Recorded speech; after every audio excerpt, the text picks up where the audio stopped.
The show's called Brand Equity, and I'm Sana Krishna. Toyota, Honda, Panasonic, Nikon, Suzuki, and Canon. Think Japan, and these are probably the brands that jump to your mind. But if rumors hitting the fine or anything to go by, then come 2014, and there could be a new kid on the block. Japanese retail giant Uniqlo is all set to make its foray into the Indian retail market and is in the process of finalizing a joint venture with Sanjay Lalbhai-led Arvind Brands. Globally competing with the likes of Zara, H&M and Gap and offering a unique proposition of sticking to basic clothing options instead of chasing fashion trends, will this brand be successful in enticing the Indian consumer? Thus, Saxena and Khushbu Patodia dive straight in to answer just that question. Basic t-shirts, comfortable socks, long-lasting jeans and unisex jackets. These items may not be considered the most exciting part of the garment business, but for Japan's richest man, Tadashi Yanai, and the owner of global retail giant Uniqlo, it spelled a gold mine worth $10 billion. Uniqlo, the Japanese casual wear designer and manufacturer, is now poised to sink its teeth into the Indian retail pie.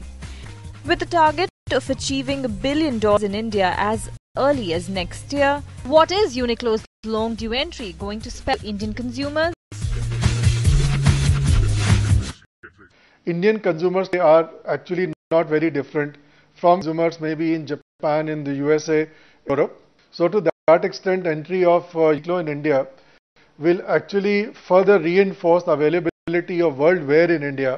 For a fashion brand, the apparel company has a revolutionary strategy to ignore fashion. While most premium brands that compete with Uniqlo worldwide race to bring the latest trends to the masses as fast as possible, Uniqlo's single-pronged strategy is offering basic clothing options with the promise of exceptional quality, durability and longevity. Although this unusual approach has found success in the Asian markets like Singapore, Hong Kong and China, will this strategy fly in a complex and mature fashion market like India? There's a customer in India who buys for value, You sell him a pair of chinos for 1800 rupees and say last 2 years he's much happier to buy that versus what's flavor of the season right now. So I see Uniqlo having this big advantage, and I see more reason for a Uniqlo to be successful versus another fast fashion retailer. Its unique selling point is really going to be its technological advancement and providing easily wearable basics at competitive prices, which I think none of the other brands currently on the market do. I mean, we do have United Colours of Benetton, which is fairly well established in the Indian market. However, I think with Uniqlo's mass market orientation, it's going to be priced significantly cheaper than UCB and Zara for that matter. However, Uniqlo isn't the first brand to try and woo consumers in India with this proposition.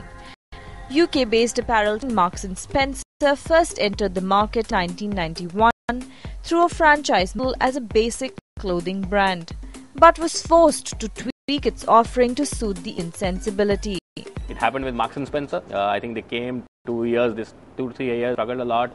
They changed their product offerings. It happened with us also. We also learned that Indians look like colors. Obviously, we had more gray, beige and blues and white, but obviously we had to also change our offering. However, if timing coupled with an immature market was the problem, then Uniqlo's entry strategy would be its hidden ace. The Japanese retailer is known to never be first mover in foreign markets, waiting to ensure the market is mature enough for its product offering instead. But with rumors of Gap and H&M entering the market doing the rounds, Uniqlo will now have to contend with increased competition.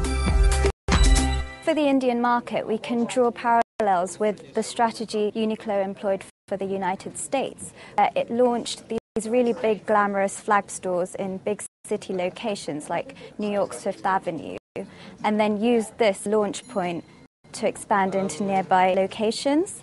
I think this stems from the logic that in order to enter a market from scratch, you really have to enter big in order to establish yourself as a household brand. Having set an ambitious goal of generating $1.2 billion compared to the present $10.5 billion through its sale by 2020 and grand plans to topple Zara and H&M as the current leaders, well, Uniqlo has its cut out. I'm sure a no-frill shopper like Nikita would be looking forward to Uniqlo's entry into India. That's right, Khushbu. With 81% of Uniqlo's 1,029 stores in Asia, India is really the next progression for the brand. But the real question is whether it will be able to succeed in a space where its peers have failed.